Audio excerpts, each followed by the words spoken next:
que hoje, né, uma segunda-feira aí, segundona, às 9h04, nós possamos fazer uma aula, assim, mais agradável possível, possa ser uma aula participativa, que eu consiga passar aquilo que eu vim trazer para vocês, né, em relação à redação técnica.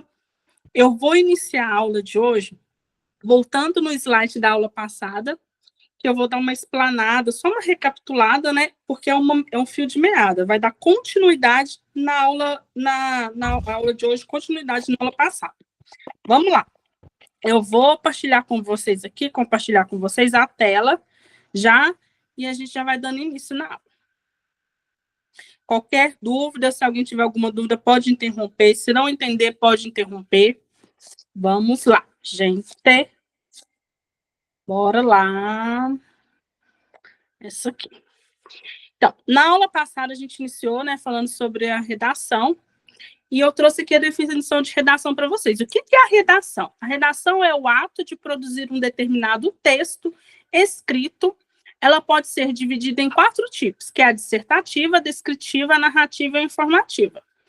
A redação, então, como aqui fala, né, a gente estudou lá no nosso ensino médio, quando a gente estudava no ensino médio, as professoras de português falavam muito para a gente sobre essa questão da dissertação, né? O que a redação tem? Ela tem que ter um início, um meio e um fim. O que é o início? É o início do tema. Nessa aula de hoje eu vou aprofundar um pouquinho sobre isso. O meio, eu vou desenvolver esse tema, vou dar uma desenvoltura a esse tema. E o fim, eu vou concluir sobre o tema. E aqui, quais são os tipos de redação? Que são a dissertativa, a descritiva, a narrativa e a informativa. A dissertativa, ela vai dissertar sobre algo. É um tipo de texto que apresenta argumentos, expõe ideias acerca de um tema proposto. Então, vou fazer uma dissertação, vou dissertar sobre um certo assunto, que eu vou explicar mais profundamente aqui nessa aula de hoje. Redação descritiva. É um texto baseado na exposição, relato de objetos, pessoas, lugares, acontecimentos. Então, vai descrever.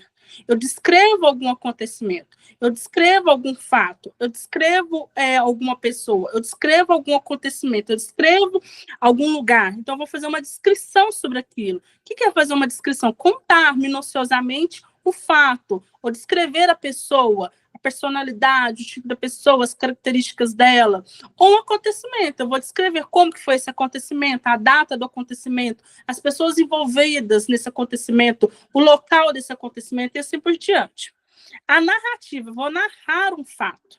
A redação narrativa é um gênero textual em prosa, que tem como objetivo contar uma história, transmitindo emoções. Quando eu narro alguma coisa, eu tenho que trazer emoção para essa situação.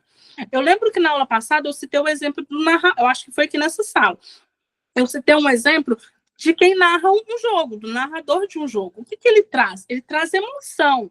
Hoje, a gente assiste muito jogo, muito não, hoje quase que 100% dos jogos, quase que 199%, são tudo assistidos pela TV, algo visual. O narrador, ele narra, tem um narrador lá, mas porém você está vendo a jogada lá, você está vendo tudo que está acontecendo. Antigamente, os nossos pais, por exemplo, eles às vezes não tinha TV, ou quando tinha TV, mesmo assim, ainda tinha aquele hábito de assistir o jogo através de uma narração, lá no radinho, ouvindo. Meu pai faz isso até hoje. Hã?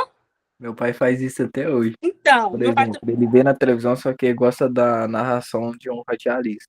Então, meu pai também faz isso. Então, o que acontece? Aí pega o radinho, qual que é a função daquele narrador, o radialista? Ele vai trazer uma emoção para aquela jogada. Ele não pode só narrar o acontecimento, narrar o fato, narrar uma falta, narrar uma batida de pênalti, ou narrar uma jogada, um drible, assim por diante, só por narrar. Ele tem que trazer uma emoção. Qual que é a função do narrador? Fazer com que quem estiver ouvindo se sinta presente naquela cena. E antigamente, hoje não, hoje tem a TV, mas antigamente, quando não tinha, as novelas eram ouvidas pelo rádio. Então, o que acontece? Havia lá alguém para narrar aquela novela, um acontecimento, uma perca, às vezes um beijo. Então, qual que era a função do narrador, no caso da novela também? Era fazer com que entrasse no imaginário do ser humano e fizesse com que o ser humano conseguisse despertar nele a capacidade dele se sentir presente naquela cena. é algo muito fantástico. Principalmente se você for olhar por antigamente. Não desmerecendo a narração de hoje, mas por antigamente era mais fantástico ainda. Por quê? Porque não tinha a cena, não tinha o visual. Então você realmente tinha que fazer com que as pessoas incorporassem naquela cena, incorporassem naquele local e naquela situação e sentissem presente nela. Redação informativa, fala aqui, informação. Eu vou informar um estilo de redação cujo objetivo é fornecer informações claras, precisas e diretas ao público. Seu principal foco é transmitir fatos, dados, conceitos de forma que os leitores possam compreender facilmente o que está sendo apresentado. Então, o que é uma redação informativa? É um jornal. O jornal impresso, por exemplo, se você pega a lei lá, ele é uma redação informativa. Ele está informando os acontecimentos. Se a Bolsa de Valores cai, ou se o salário mínimo está em disputa, está lá em debate para qual valor que vai o salário mínimo, a função do jornal é informar sobre os leitores sobre a situação de um país, ou sobre a situação de uma comunidade, da sociedade, assim, porque ele vai informar. Uma informativa também, por exemplo, é uma bula de remédio. Porque lá na bula de remédio está informando para que serve aquele remédio. Qual que é a função daquele remédio? O que aquele remédio combate? Lá também, na bula do remédio, está informando quais podem ser os efeitos colaterais de quem tomar aquele remédio. Lá naquela bula de remédio também está informando qual é a composição daquele medicamento. Linguagem oral e escrita. A linguagem oral e escrita é fundamental para o desenvolvimento intelectual do ser humano e para a sociedade, pois é através dela que compreendemos e damos sentido ao mundo. Então, a linguagem oral, o que é a linguagem oral? É isso que eu estou fazendo aqui para vocês. Oral, eu estou falando, estou anunciando, estou proclamando, estou ecoando a minha voz. E o que a minha voz está ecoando? Uma informação que eu vim trazer para vocês. O que é a linguagem escrita? É aquilo que eu escrevo. Aquilo que eu pego um papel, uma caneta, um lápis, eu vou escrevendo lá. Isso é uma linguagem escrita. E hoje, mais do que nunca, nos dias atuais, o quanto que é importante a questão da linguagem oral. Vocês podem ver se antigamente, na minha época, hoje pelo menos, assim, eu não vi. É muito raro você ver. Aliás, eu vi sim, mas é muito raro. Antigamente, lá na minha época, o que tinha nas escolas? As escolas tinham o quê? Elas tinham aquele caderno de caligrafia. E aquele caderno de caligrafia, ele fazia com que a gente aprendesse a escrever, fazer uma caligrafia bonita, uma letra bonita, o A direitinho, o B direitinho. A professora mandava a gente fazer lá no caderno. Hoje ainda manda, mas muitos ainda não existem, não usam mais aquele caderno de caligrafia. Por quê?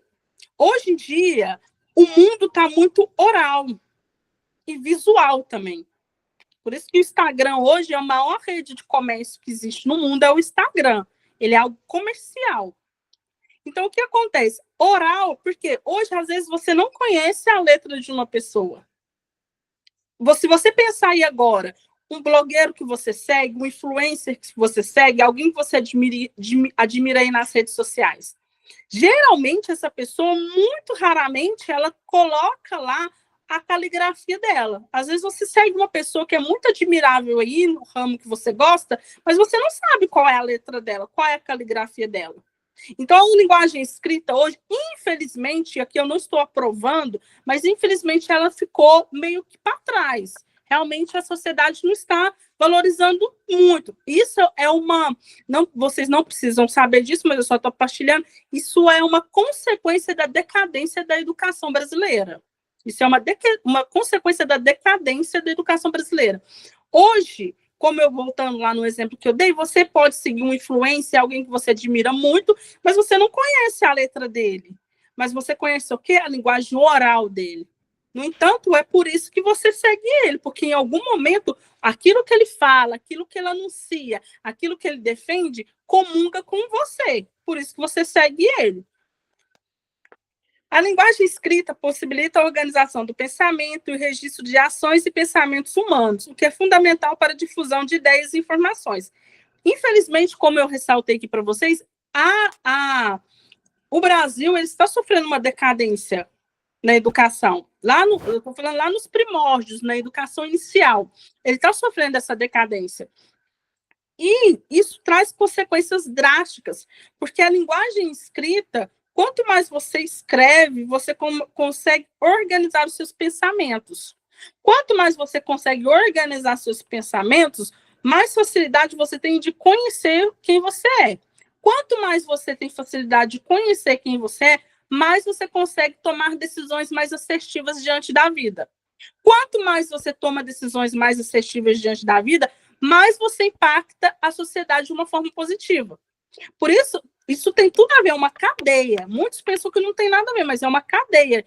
Que é como se fosse um jogo de dominó. Já viu aqueles dominó que coloca assim, um atrás do outro, assim, aí você põe o dedo num e vai derrubando todos de uma vez? Então, o que acontece? É o efeito dominó. Porque o que acontece? Isso aí influencia de uma certa forma muito, muito drástica dentro da sociedade. Porque se você for ver, por exemplo, os presídios, se você for ver esses acontecimentos aí que acontecem mesmo, que impactam de uma certa forma o mundo, você vê que, se você for pegar lá o percentual, que quase que todos, não todos, mas grande parte, eu não estou falando que é só as pessoas analfabetas que cometem crime, não, gente. Tem muita analfabeta aí, eu conheço muito que são assim, de super índole, princípios, valores, dedicados, honestos. Mas se você for ver, são pessoas que, boa parte desses criminosos foram pessoas que não tiveram acesso à educação, ou se tiveram, não tiveram um grande incentivo. E isso traz essa consequência. Por isso que, se você for ver, países que não têm o interesse de se preocupar com a educação são países que têm mais criminalidade, são países que têm mais déficit, são países que passam por mais problemas financeiros. Por quê? Porque é uma cadeia, um efeito dominó. A oralidade é fundamental para o desenvolvimento da leitura e da escrita, pois é através de ouvir que se desenvolve a capacidade de aprender. Então, assim, você tem que ter a humildade de ouvir.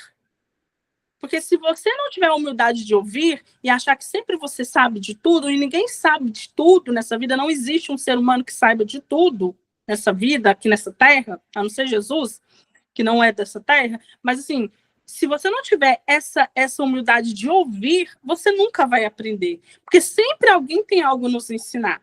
Não tem como. O mundo pode ter não sei quantos milhões de habitantes, mas dentre esses milhões de habitantes, unanimidade, todos eles têm algo a nos ensinar. Todos. Ah, mas, Roberta, mas o fulano é um assassino, o fulano cometeu um homicídio. O que eu vou aprender com ele? Aprender a não fazer. Ele tem algo a te ensinar. Aprender que os passos que ele percorreu levou ele a chegar onde ele está. Então, ele tem alguma coisa para te ensinar. Então, a gente tem que ter muito atento a esse ouvir. E esse ouvir, infelizmente, hoje, com essa decadência da escrita, lembra que eu falei porque se você escreve, você organiza seus pensamentos e assim por diante? Com essa decadência desse ouvir, também impacta a sociedade. Antigamente, lá na minha época, por exemplo, a gente adorava quando eu ia dormir na casa dos meus avós, por exemplo. Não sei se vocês já viram essas imagens, assim, dessas casas humildes, assim, fogão de lenha, e o pessoal sentava e ouvia os casos dos avós, os assuntos de assombração. Eu adorava, meu avô contava um monte de coisa para nós, e narrava um monte de acontecimento, e aí a gente vibrava com aquilo lá. Então, a mula sem cabeça, o curupira. Isso mesmo. História. Aquele caboclo d'água, né? Isso mesmo. E meu avô contava essas histórias pra gente. Ele era um narrador. E ele contava histórias. Meu avô tinha uma maestria muito grande. Ele não tinha estudo. Ele fez, eu acho que só até a 4ª série, se eu não me engano. Mas ele era muito inteligente. Ele tinha uma maestria muito grande na oralidade.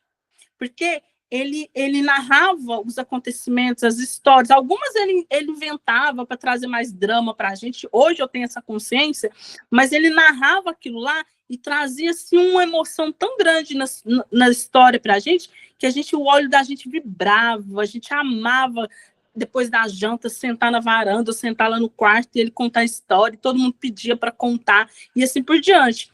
E hoje, infelizmente, os adolescentes, as crianças, elas estão o quê? Tendo acesso muito grande, muito rápido a uma coisa chamada o quê? Celular. É muita Isso, informação para um cérebro só.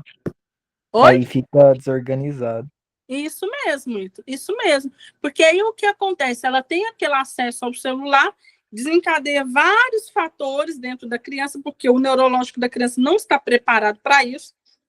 Eu sei que é um desafio muito grande para a gente que é pai, porque só Deus sabe o desafio que é para mim. Eu não vou ser hipócrita e falar assim, meus filhos não usam celular. Meus filhos não pegam celular. Não, não vou ser, porque eu sei o quanto que é desafiador. Mas eu tento o máximo. Por quê? Porque ou antigamente, com essa questão da oralidade, de a gente ouvir os avós da gente, ouvir as histórias, a gente aprendia muito. Porque os mais velhos, eles sempre têm algo para nos ensinar. Então, hoje, com essa perca, com só ficar no celular na mão, só ficar nesse mundo digital e rolando dedo, passando dedo, rolando dedo, passando dedo, perdeu o quê? Aquele contato humano, a oralidade. E aí perde aquele contato humano, perde a essência. Perdendo a essência, perde todo aquele conhecimento, toda aquela formação. E você sabe o Enfim. que mais? Hã? E o que mais perde é tempo. Porque a pessoa acaba que ficando presa naquilo ali. Isso mesmo, você falou Aí certo. Porque, vai horas e horas e deixa você investir essas horas em alguma coisa que você possa isso, aprender, estudar. isso Você mesmo. acaba. Você falou uma coisa certinha, porque eu nem estou falando. Agora, assim, nem vamos esquecer as crianças, vamos falar de nós adultos. Quem nunca atira a primeira pedra? Que Pois pegou o é. celular e falou assim: eu vou ver um Rios. Quando você vê, você já tem uma hora que você está vendo um Rios, um Rios só que você ia Meia assistir. hora, 20 minutos. Por O quê? tempo que você Porque vai no banheiro é o tempo que você mexe no Reels. isso. O que acontece? O mundo digital ele foi feito para isso, exclusivamente para isso, para nos prender, para nos atrair, para nos fixar. Ele é ruim? Eu não estou falando que o mundo digital é macabro, é ruim, nada disso. Eu trabalho com o mundo digital. Boa parte daquilo que eu faço de conhecimento na área da terapia e da evangelização está tudo no mundo digital, quase que todo. Mas o mundo digital ele tem o seu lado bom, mas também tem seu lado ruim. Você tem que buscar um equilíbrio, como tudo na vida. Assim, ontem mesmo eu estava falando uma coisa para o meu filho, eu não sei qual era o assunto, não sei mesmo. Eu sei que ele falou assim, isso é ruim. Eu falei, não, não é ruim. É como você... Ah, tá. Foi que no... Acho que... Ah, não lembro. Ah, acho que... Não lembro mesmo. Aí eu falei que era ruim e ele falou assim, é ruim. Eu falei, não é ruim. Porque uma faca, por exemplo, uma faca é um instrumento bom, porque com a faca você corta um alimento, você faz um monte de coisa. Você prepara um alimento gostoso e você corta uma carne, você faz um monte de coisa. Só que é o que você faz com aquilo. Infelizmente, tem pessoas que fazem o que assassinam as pessoas com a faca e assim por diante. Assim é o mundo Ou digital. ela Oi? ou ela é uma ferramenta ou vira uma arma. Ou Isso depende de mesmo. quem usa. Você falou certinho. Assim é o mundo digital. Ele é excelente. Você consegue muita coisa boa no mundo digital. Muita. Mas, infelizmente, tem pessoas que usam para o lado ruim. Vamos lá. A leitura de história em voz alta é uma forma de enriquecer o repertório de oralidade das crianças e de despertá-las para o interesse pela escrita. Assim, eu não sou pedagoga infantil, não sou da área infantil, mas a minha família tem muitas pedagogas infantil. E eu também, como a gente acaba tendo que estudar psicologia, a gente sabe um pouquinho da psicologia infantil. Quando a pedagoga ela vai lá na sala de aula, a professora, faz a rodinha, senta com as crianças, deixam elas escolher um livro lá, já trabalha o quê? A escolha da criança. Ela dá a opção delas escolherem um livro, por exemplo, para ser trabalhado. Senta lá e vai ler aquele livro em voz alta para a criança, ela encena, ela narra, ela traz emoções. Gente, aquilo lá para a criança, vocês não têm noção quanto aquilo lá é importante para o desenvolvimento da criança. Por quê? Porque você enriquece, como disse aqui, o repertório da criança. Isso que desperta o quê naquela criança? Um poder de escrita. A Interessante. estimulação do ambiente, como a interação dos adultos com as crianças e a disponibilidade de materiais linguísticos é importante para o desenvolvimento da linguagem. Acabou que eu falei aqui. Aqui eu falei linguagem denotativa, né, e conotativa, denotativa. A denotativa tem um sentido literal de uma palavra ou expressão. Refere-se ao sentido original de um termo. Então, assim, exemplo, fiz um arroz muito salgado. Então, o que é essa denotação? É o real. Ela fez um arroz com muito sal, ela pôs muito sal naquele arroz. Se ela tinha um hábito de colocar, vamos supor, meia colher de arroz, de repente ela coloca uma, então ela se sobressaiu, ela exagerou no sal. Essa é a função real. Denotativa é quando traz a função real. A conotativa é quando ela dá um sentido figurado. Exemplo, o arroz está com preço muito salgado. É uma figuração daquilo lá. Um preço muito salgado, então está com preço elevado. Ele deu uma figuração na questão do sal. Aqui o uso do período a gente não precisa falar, aqui também não. E agora eu vou passar para a aula de hoje. Alguma dúvida? Não. Então vamos lá. A gente parou um caminhão aqui na porta de casa, mas vamos lá. Como eu falei lá no início daquela aula lá, passada, nessa recapitulação que eu fiz, eu falei que a redação ela tem introdução, desenvolvimento e conclusão. Acabou que cortou aqui, mas é isso que está falando. A introdução, ela vai contextualizar. Eu vou dar um contexto na minha história. Formulação da tese, eu vou formular sobre o que eu vou falar. Por problematização, eu vou levantar um problema.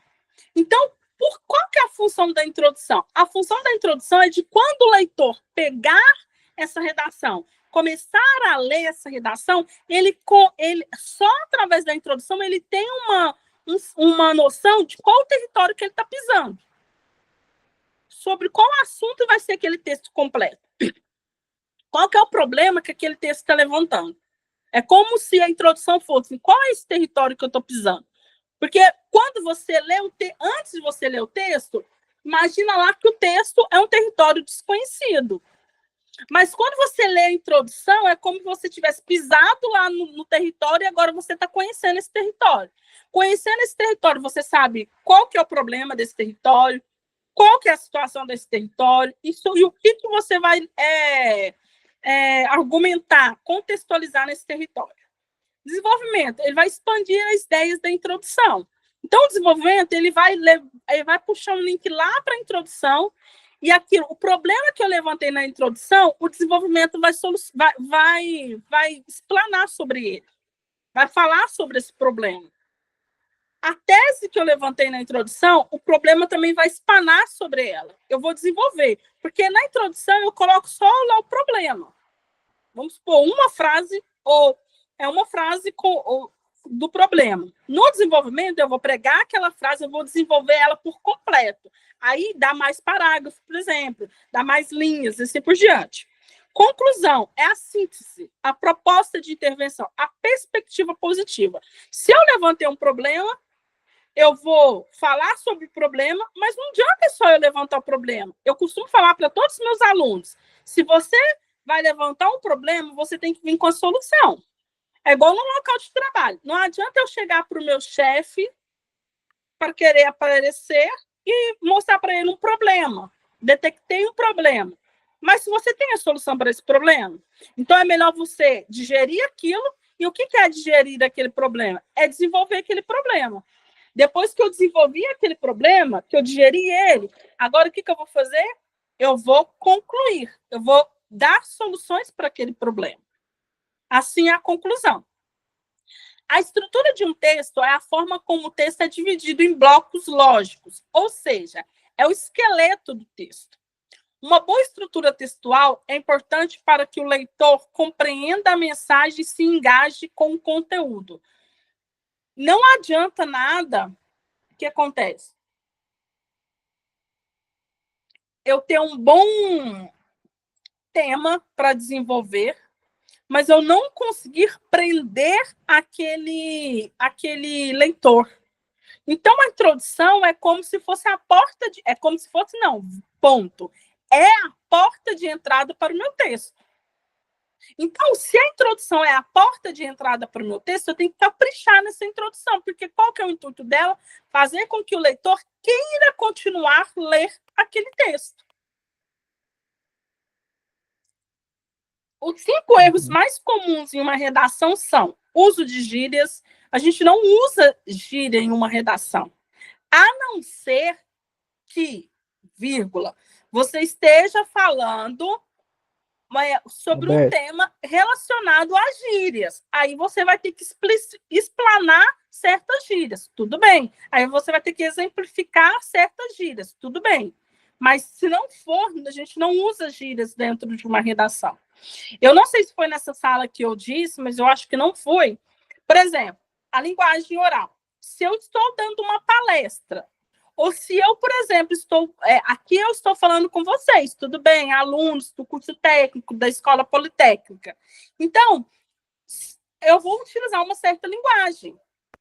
Mas se, porventura, essa mesma aula que eu estou fazendo aqui agora, que eu estou dando, eu fosse dar lá no presídio, eu fosse dar uma aula de redação técnica para os presidiários, a minha linguagem poderia ser diferente.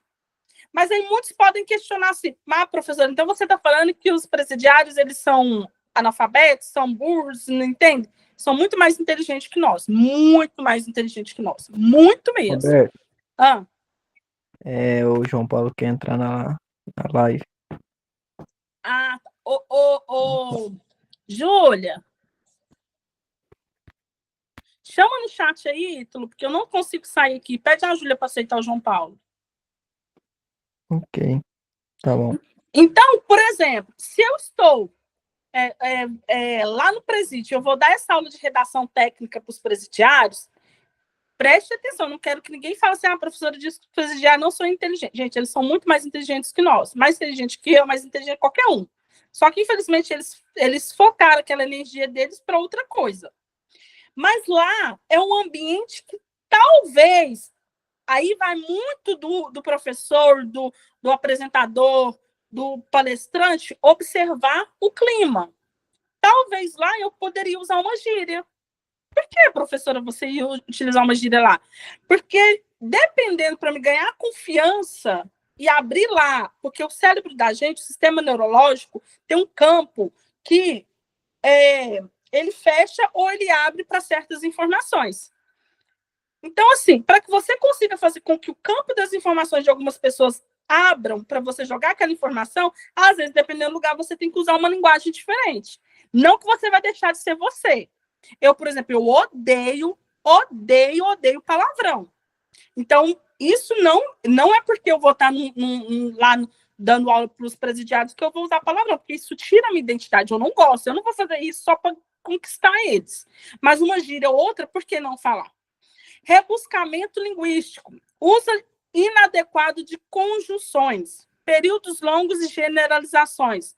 Conheço os 5 erros mais cometidos nas redações de concursos e vestibulares. Gente, aqui eu só li porque eu vou explanar daqui a pouco sobre isso. Os modos de organização do texto e do discurso podem ser variados, mas alguns dos mais comuns são narração. Aqui, gente, eu acho que esses 2, 3 slides vai repetir um pouquinho da aula passada, mas a gente precisa, faz parte. Narração. Deu certo, João Paulo, entrar? Não. Deu certo, não. Agora a mensagem a Júlia vê, aí ela aceita. Narração. Um dos modos de organização discursiva que pode ser estruturado em apresentação, desenvolvimento, clímax e desfecho. Narração, como eu falei para vocês, você vai narrar um fato. Eu narro uma certa situação. Como eu citei o exemplo lá da aula passada, que eu recapitulei aqui com vocês na aula de hoje. O narrador de um jogo, ele vai narrar o jogo, ele vai narrar os fatos, ele vai narrar o acontecimento daquele jogo. E ele vai trazer emoções para aquela narração. Eu, por exemplo, particularmente aqui, tem certos narradores, por isso que vai muito do narrador. Às vezes não. Pode ser o mesmo jogo, mas tem narrador que é horrível. Você nem, mesmo que é visual, você nem gosta de assistir. Verdade. Ô, Roberto, Ah, deixa eu te perguntar. Essa forma de narrar, você falou que é narrar um fato, né? E se eu adicionar alguma coisa a mais, muda? Tipo, eu adicionar algum detalhe que não seja o fato. muda. Parabéns por essa pergunta. O narrador, ele não pode acrescentar algo ao acontecimento que não seja, que realmente não aconteceu. Você está Entendi. entendendo? Sim, então tem que ser só o fato. Tem que ser o fato. Ele pode Caso... fazer o quê? Ele pode trazer emoção para aquele fato. Aí ele Entendi. traz Caso isso aconteça, aí tem outro nome que é dado ou é só não existe mesmo? É Não, não só. existe. Não existe. Entendi. Aí é mentira, né? É, Verdade. porque o que acontece? Ele vai, por exemplo, a professora lá, pedagoga, que fez a rodinha lá para os alunos sentarem, ela pegou o livro, ela está contando a história do livro. Ela não pode mentir sobre aquela história, porque se ela pegou um livro do Chapeuzinho Vermelho, se ela está com, a não ser, gente, que ela está inventando uma história, aí ela inventou uma história, como você acabou de Ah, falar, tudo bem. entendi. Mas se ela está pegando o livro lá para ler, se é do Chapeuzinho Vermelho, ela não pode falar tipo do Homem-Aranha. Uhum, Porque se ela está com o entendi. livro em mãos, ela está narrando aquele acontecimento. Ela pode trazer emoções. Porque imagina, por exemplo, um narrador de um jogo. Ele vai narrar o que acontece. Vamos supor que o time está ganhando de 2-1 e o narrador do nada fala que tá 2-2 e traz emoção para aquele. Não pode. O que o narrador pode colocar é emoção. Aí, quando ele coloca emoção, às vezes sofreu uma falta, tem narrador que defende que foi pênalti, e tem narrador que defende que não foi. Aí não é que ele está inventando, ele trouxe uma emoção. E dentro da emoção, ele vai trazer aquilo que ele acha e o que ele não acha. Tem narrador que vai defender que foi uma falta, tem um que vai defender que é um pênalti. Entendeu o que eu estou falando? Entendi. Então, Entendi, tá. sim. Então, essa é a função do narrador. Ele vai narrar a história, ele vai trazer emoções para a gente, ele vai fazer com que a gente vibra. Como eu falei lá Ok. do futebol, por exemplo, tem narradores que são muito bons, mas tem narradores que são péssimos. Eu, particularmente, assim, quando estava tendo a Eurocopa, eu gosto muito da Cazé. Gosto muito da Cazé. Então, Também acho bom. então, eu gosto muito. E aí, já teve casos, porque às vezes, como a Sport TV tinha prioridade, né, na transmissão, aí tinha jogo, aquele jogo melhor, passava para a Sport TV e a Casé só narrava mesmo, podia mostrar lá o visual, né? Os caras só Essa sentavam. parte eu achava horrível também. Hã? Essa parte eu achava meio paia também. Então, aí o que acontece? A narração da Casé, gente, é extraordinária, porque parece realmente, ele faz você sentir que você está lá no estádio, você está assim, você vibra com o negócio, você vibra com a jogada. Então, isso é muito função do narrador. Ele tem que trazer emoção, ele tem que fazer qual que é a função de um bom narrador. Quando você distingue um bom narrador, você distingue sabendo o quê? Se ele teve a capacidade de despertar em você o desejo de fazer parte daquela história. Como se ele te pegasse na sua mão e te colocasse lá dentro daquela história. Como se ele pegasse na sua mão e te colocasse lá dentro daquele jogo, sentindo as Fazer emoções e assim por sua, diante. sua Oi? imaginação pensar, né? Tipo, Isso a sua mesmo. imaginação criar aquela cena. Isso mesmo. Descrição. Um dos modos de organização discursiva. Dissertação. Um dos modos de organização discursiva. Eu vou explicar. Injuntivo, um modelo de organização da escrita que tem como objetivo orientar, instruir e prescrever. Argumentativo, um modo de organização do discurso que é muito utilizado na comunicação jurídica. Enunciativo, um modo de organização do discurso. Então, a descritiva, como eu falei para vocês, a gente vai descrever um fato. Eu vou descrever. A dissertativa, eu vou dissertar um certo acontecimento. É como se a dissertativa é como se eu estivesse narrando um certo acontecimento, mas eu não coloco emoções nele. E a descritiva, eu já estou colocando passo a passo como que foi. O acontecimento, como que foi. Uma redação descritiva, por exemplo, imagina o escrivão. É escrivão que fica na delegacia, não é? É, isso mesmo. É. Então, o escrivão, por exemplo, aí o cara foi cometer um crime, sei lá, qualquer coisa, um roubo. O que o escrivão vai fazer? Ele vai descrever o acontecimento, de acordo com a investigação, de acordo com a interrogação lá, ele vai fazendo a descrição. E o escrivão, ele não pode colocar o que ele acha, porque de acordo com o que ele coloca lá, uma vírgula, eu já vi casos, gente, jurídico, uma vírgula que eles colocam lá, altera todo uma narrativa do acontecimento. Altera toda uma narrativa do processo lá. Então, qual que é a função do escrivão? Ele vai descrever os acontecimentos, quando que foi, que hora que foi, na proximidade de onde, e assim por diante. A injuntiva, um modelo de organização da escrita que tem como objetivo orientar, instruir e prescrever. A injuntiva ela vai te orientar sobre um determinado caso. Um exemplo, por exemplo, da injuntiva que a gente pode citar aqui, por exemplo, as chuvas. Eu fiquei sabendo que lá em Uberlândia parece que choveu horrores. Aí o que acontece? A lagoa, parece que até uma menina faleceu. Então, o que poderia ser uma informação injuntiva aí? Imagina que a partir de amanhã, o prefeito, por exemplo, lá, ele vai informar lá, colocar um texto nos jornais ou nas mídias lá, instruindo a população sobre não percorrer um certo local, ou se tiver inundação, o que eles podem estar fazendo, qual que é a orientação que eles fazem, sair do veículo, não sair do veículo, isso é uma injuntiva. Argumentativo, um modo de organização do discurso, o que é muito utilizado na comunicação jurídica, argumentar. Então, o que acontece? O advogado, o que ele faz? Nada mais é que o escrivão, ele vai descrever os acontecimentos. Por isso que eu falei que uma vírgula pode mudar a totalidade. O advogado, ele vai argumentar sobre aquele acontecimento. Ele vai pegar argumentos baseados na lei para defender o réu.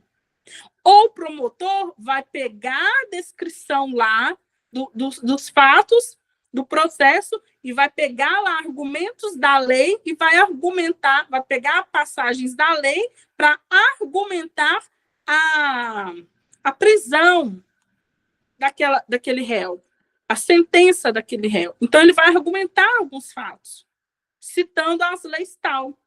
Enunciativo, um modo de organização do discurso. Eu vou enunciar, eu vou organizar esse discurso. Aqui eu citei um exemplo aqui de um texto aqui dissertativo, que fala aqui, presta atenção, vamos lá. A família Repinica tem vovó Maricota, que conta anetoda e tricota. As anetodas de vovó Maricota Repinica são anetodas muito velhas, iguais a ela. Vovó Maricota se veste assim, essa aqui é descritiva, chapéu de marinheiro, short de escoteiro, camisa de babadinhos, chuteira de goleiro.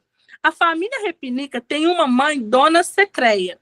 Ela tem mania de ser sereia do mar. Usa avental tipo rabo de sereia, é desafinada e vive cantando. Quando ela canta, tudo acontece. O doutor Navegação adoece. O mar fica arrepiado de ondas. Os peixes, alguns, ficam surdos, perguntando: o que é em? O que é em? Então, ele descreveu um fato. Ele descreveu como a vovó se veste, como a família é, e descreveu quais são os acontecimentos lá no mar, com o peixinho. O texto descritivo tem como objetivo descrever algo como objeto, pessoa, animal, lugar ou acontecimento, que eu falei lá na aula passada. Sua principal intenção é transmitir para o leitor as impressões e as qualidades do que está sendo descrito. Exemplo de texto descritivo. Livros desprezados. Não, exemplo de texto dissertativo, vai dissertar sobre algo. Aqui, vamos lá dissertar sobre esse texto aqui. Grave problema presente no Brasil é o baixo nível cultural da população, devido à falta de leitura de boa qualidade. Segundo o PISA, Programa Internacional de Avaliação de Alunos, que verifica a capacidade de leitura do jovem, dentre os 32 países envolvidos na pesquisa de 2001, o nosso ficou em última colocação. Gente, isso aqui é uma dissertação. Ele descreveu sobre a situação, a problemática aqui da questão do déficit de leitura e quais são as consequências. Que foram essas consequências? Dentro de 32 países envolvidos, o nosso país, em 2001, foi o último. Um texto dissertativo é um tipo de redação que expõe e discute ideias sobre um tema, de forma organizada e clara. O objetivo é apresentar uma tese ou opinião e persuadir o leitor. Então, o texto dissertativo ele tem que levar uma mensagem clara. Ele não pode ficar só enrolando, quando viu não saiu mensagem nenhuma. Voltando aqui nesse tema, voltando porque ele foi claro. Ele falou sobre o que era problemático, qual que era a problemática, o nível baixo de leitura, da cultura do Brasil. Depois disso, ele veio falando o quê? Veio citando lá um órgão que mostra que é o Programa Internacional de Avaliação de Alunos, que mostra que entre 32 países envolvidos em 2001, nós ficou em último. Então, ele foi claro. Aqui eu trouxe aqui, ó, as 5 funções aqui de um texto tema. É preciso analisar a proposta da redação e ver qual a importância no cenário atual. Então, assim, da redação, gente, desculpa, não é do texto, da redação em geral, seja narrativa, dissertativa, seja qual for a redação, os 5 pilares seriam esse aqui, basicamente. A gente tem que entender o tema. Qual é o tema dessa redação? É preciso analisar a proposta da redação e ver qual a importância no cenário atual. Então, qual é a importância desse tema para o cenário atual? Por exemplo, quem faz Enem, quando lá na prova do Enem, eles sempre pedem lá um tema, dão um tema para desenvolver a redação em cima de uma problemática atual, que está impactando a sociedade de alguma forma, seja nas queimadas, seja no tráfico de drogas, seja no abuso de menores e assim por diante. Por isso que quem faz Enem tem que sempre ficar conectado, antenado sobre as informações que estão aí pelo mundo, porque a gente não sabe qual vai ser o tema que o Enem vai solicitar para desenvolver essa redação. Texto enxuto. Não descreva quais que não estão relacionadas ao tema. A redação precisa ter períodos curtos para ficar mais clara e fácil de ler. Gente, a redação, ela não é um livro. Ela não é um texto enorme. Ela precisa ser algo que você vai introduzir, como eu expliquei para vocês, desenvolver aquilo lá e você depois vai concluir sobre o tema. Não adianta você ficar enrolando, enchendo de bolinha e não sai nada. E o leitor não tem interesse em nada. Melhor você fazer uma redação curta, vamos supor, de 30 linhas lá, 25 linhas, 30 linhas, dependendo. Mas o que faz? O tema que você trouxe, o leitor teve prazer de ler e conseguiu sanar todo aquele problemático que você levantou na introdução. Argumentos. A redação precisa conter argumentos bem conectados. Não seja óbvio. Escrever pontos óbvios deixa a redação chata e sem criatividade. Solução. Não se esqueça que a redação tem o objetivo de solucionar algo. Então, na conclusão, você precisa avaliar e ver quais serão as soluções para o tema abordado.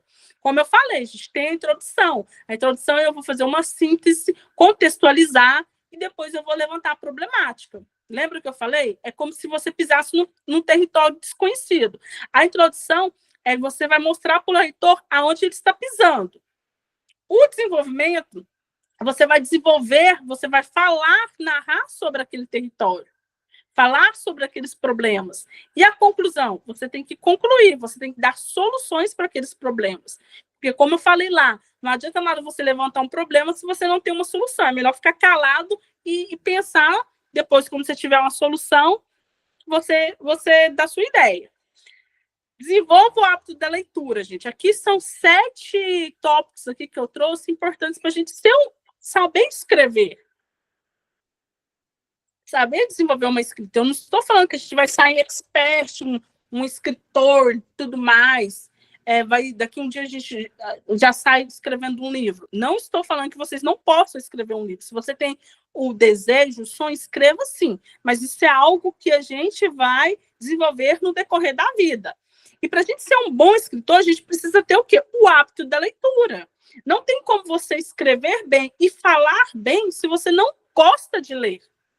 E você não precisa ficar lendo livro. Por exemplo, eu, particularmente, eu gosto de ler livro de filosofia, por exemplo. Dependendo, não tem problema para mim.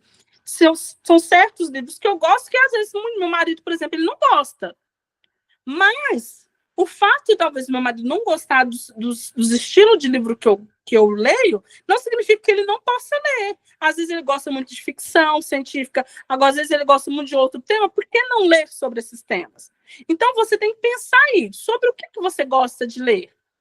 Você não precisa ficar lendo livros cheios de cultura e tudo mais. Isso não significa que você é um bom leitor. Às vezes você gosta de romance, então busque o hábito de ler livros de romance. Às vezes você gosta de ficção, sei lá, criminalidade, busque o hábito de ler. Mas leia, por quê? Quanto mais você lê, mais um bom narrador você vai ser, um bom escritor você será. Por que você vai ser um bom escritor? Porque o livro, ele vai entrar na sua mente. O livro é conhecimento. Então, você vai pegar todas as... Se você está lendo um livro de 200 páginas, todas aquelas 200 páginas, ela adentrou aqui no campo do seu conhecimento. É óbvio que a gente não lembra de tudo das 200 páginas, mas adentrou. E quando adentra, por isso que eles falam que o conhecimento ninguém rouba. Quando adentra, quando há necessidade de você escrever, você tem um vocabulário mais amplo. Agora, quem não tem o hábito da leitura, ele tem um vocabulário muito reduzido. E se você tem um vocabulário muito reduzido, você fica preso, você fica sobre certas situações. Você não consegue desenvolver uma escrita. Crie uma linha de argumentação. Argumente sobre a situação do texto. Fale sobre essa situação do texto. Levante argumentos sobre essa situação do texto. Lembra lá do argumentativo que um advogado, um promotor, ele vai argumentar sobre algo? Aconteceu o crime, pegou lá, o processo. Dentro daquele processo lá, ele vai embasado na lei, ele vai argumentar para defender ou acusar o réu. Então, assim somos nós temos que argumentar. E eu só argumento, dependendo do problemático e do tema que eu levantei, conhecendo sobre o problema. Se eu estou escrevendo uma redação, por exemplo, sobre a deficiência da leitura no Brasil, o impacto do mundo digital nas crianças, na educação infantil. Se eu estou escrevendo um texto com um tema desse, eu tenho que saber, no mínimo, um pouco sobre isso, sobre esse tema. Porque como que eu vou argumentar sobre esse tema?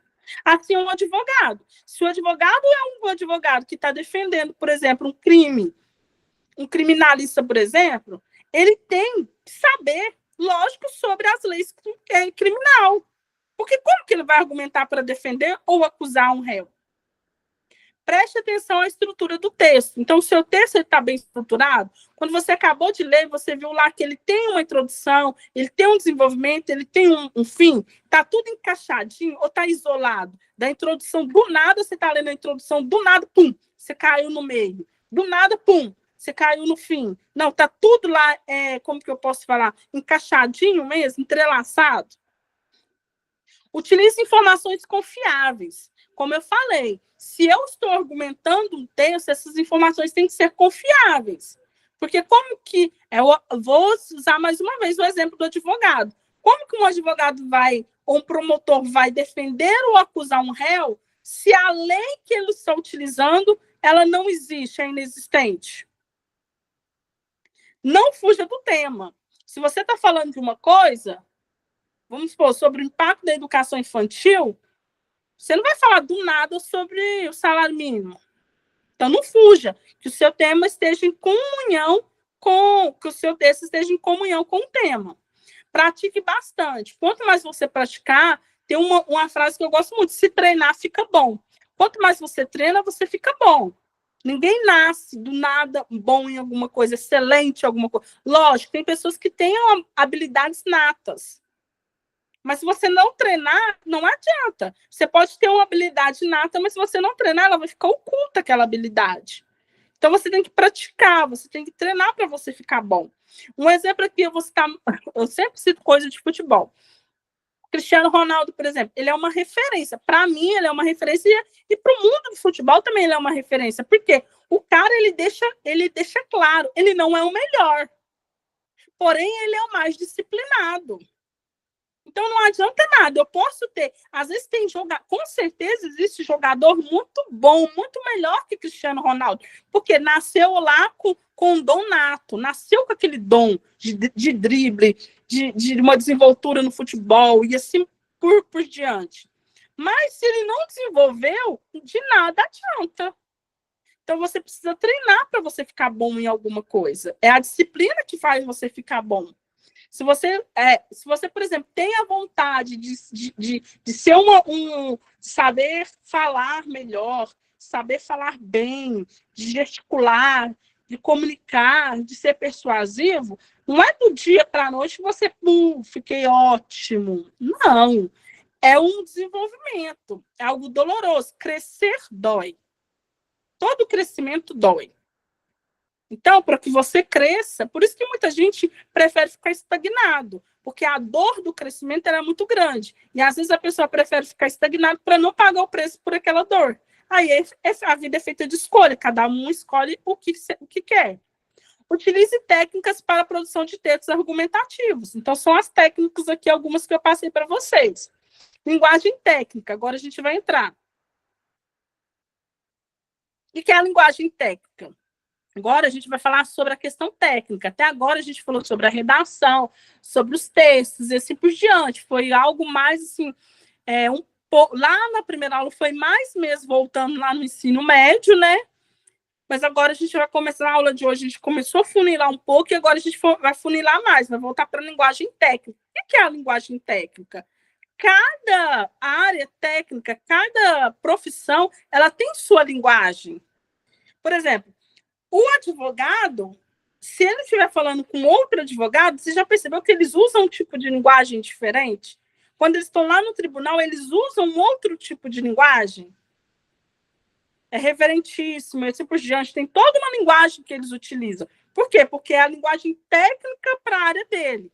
Um enfermeiro, por exemplo, ele tem a sua própria linguagem, porque é a linguagem técnica dele. O médico tem a sua linguagem. Por exemplo, nós, se a gente fala assim, eu estou com dor de cabeça. Essa é a linguagem popular. Oi? Pode continuar. Desculpa. A linguagem popular nossa, eu estou com dor de cabeça. Lá no médico, não é dor de cabeça, se eu não me engano, é cefaleia que fala. Porque é a linguagem técnica da medicina. Então, toda a área, ela tem sua própria linguagem. Na psicologia, tem a linguagem técnica. Por exemplo, se a gente fala assim, eu estou sentindo assim. Na psicologia, existe uma linguagem. Então, o que é a linguagem técnica? Pertence apenas a uma profissão, como eu acabei de falar. Cada profissão tem o seu próprio linguajar. Os pedreiros têm sua linguagem, os médicos têm sua linguagem, as manicures, os técnicos de informática. Então, cada um deles tem sua linguagem. Um programador, por exemplo, de sistema, um programador de jogos, ele tem sua linguagem. É como se fosse cada tribo. Imagina uma tribo. Cada tribo não tem sua linguagem?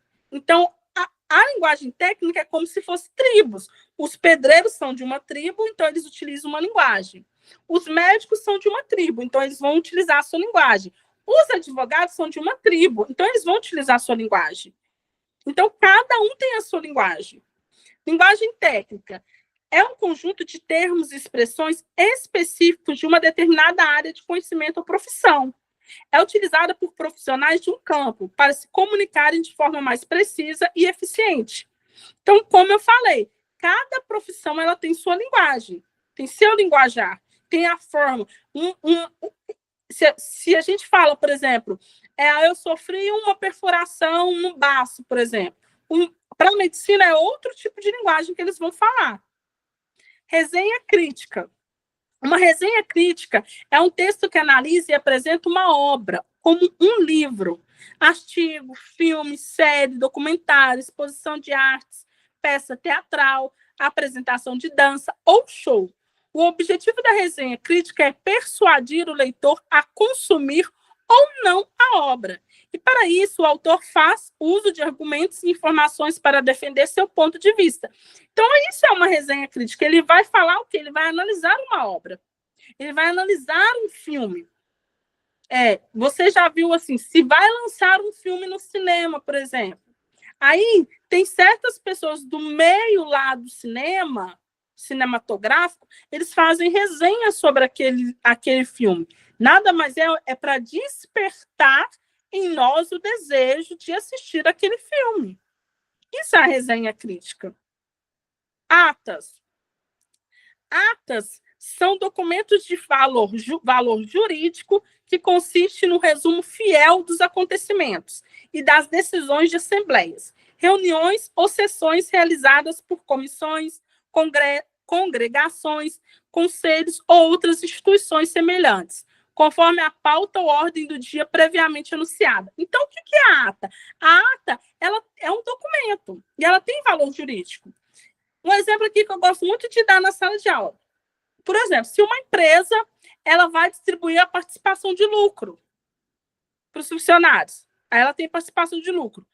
Ela não chama, geralmente, os funcionários lá para o sindicato, e aí ela passa a informação para os funcionários de quanto que vai ser aquela, se vai ser 6 ponto alguma coisa, se é 4 ponto alguma coisa, 3 ponto alguma coisa, quanto vai ser aquela PL daquele ano, referente àquele ano.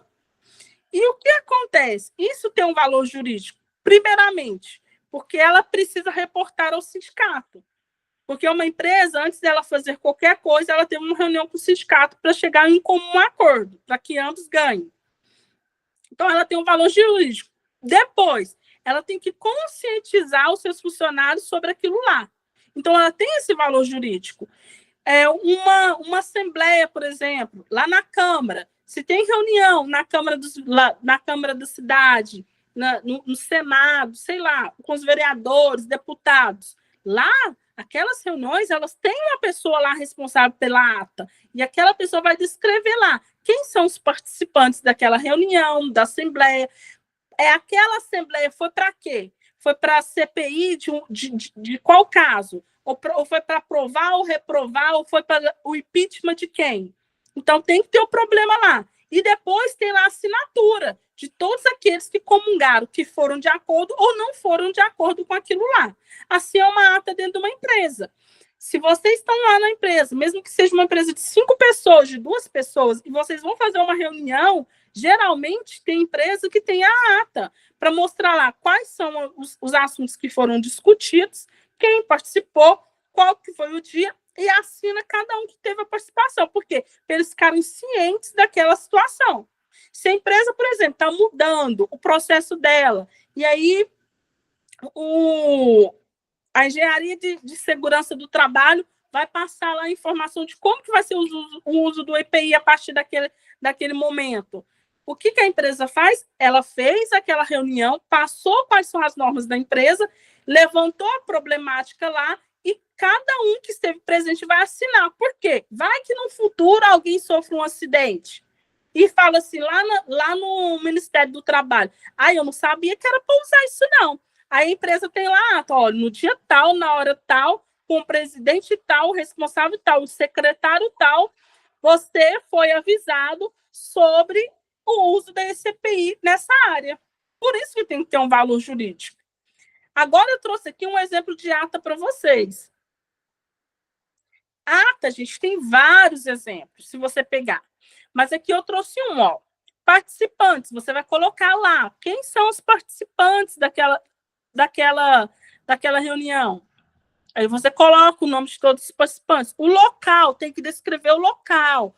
Se foi no salão, se foi no escritório, então o escritório tal, o salão tal, na data tal, na hora tal, tem que ter a hora, entre da 1 às 5, das 10 a 1, qual que foi o dia, o ano, qual que foi o assunto, vai ser sobre a PL, vai ser sobre o uso do EPI, qual que vai ser na área tal, e a gente descreve.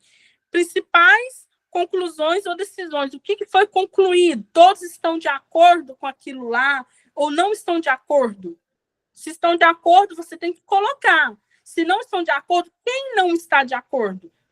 Imagina lá numa Câmara do deputado, ou nos vereadores, ou lá no Senado. Se vai ter uma votação, lá na ata a gente está constando lá.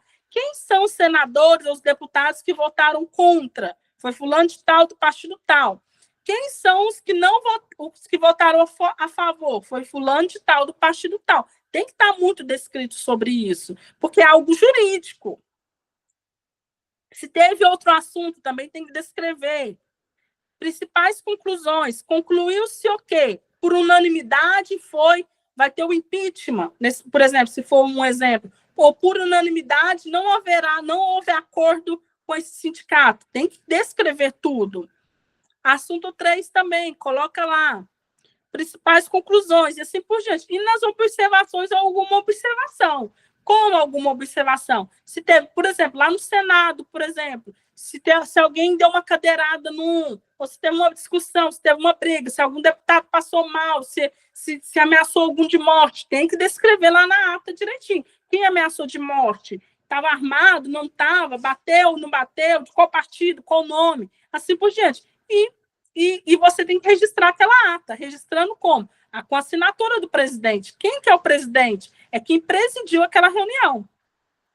Por exemplo, se for lá no Senado, o presidente do Senado. Se for na Câmara, o presidente da Câmara. Ele que presidiu aquela reunião. E quem que é o secretário? O secretário é quem assinou, é quem escreveu a ata. Por exemplo, o escrivão lá de uma delegacia. Ele é o secretário, porque foi ele que redigiu aquela ata. Quem que é o presidente? É quem fez lá é o delegado, por exemplo. Ele é o presidente. Deu para entender, gente? Sim, ficou muito Então bom. tá, vou ligar minha câmera aqui.